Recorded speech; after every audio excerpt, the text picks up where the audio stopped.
Ini na po daw ang trabahoon karong mga giw. Tanom tagiw kay ano tayo harvest ba? Ano giw tanom dengan giw. Giw tanom tadi giw. Ito na siya hawan giw kay tabdan tani nga.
So, daragyo.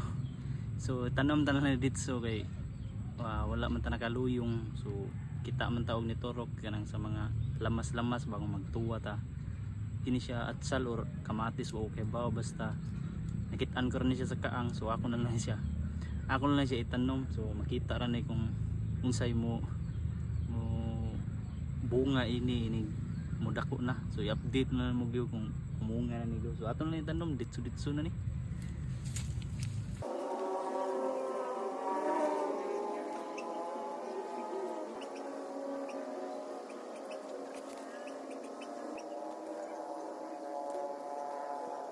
So, bali 2, 4, 6, 8, 10 kabog. So, ako lang siya sige usa diha so saka flat kay kuan man kanang bali mo ko sure kung mabuhi ba yun. So, diha na ta mabuhi kay sa tanan kaluyan.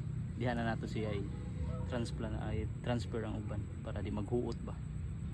So, ato sa ni tanawon kung mo turok bigyan na mo tubo bigyan na siya gyud. Karon gyud para dili kabkabo na atong tanom para mo tubo gid siya kay daghaman og mga manok na ri itik iro kabon para mas dili gid siya makuan safety siya.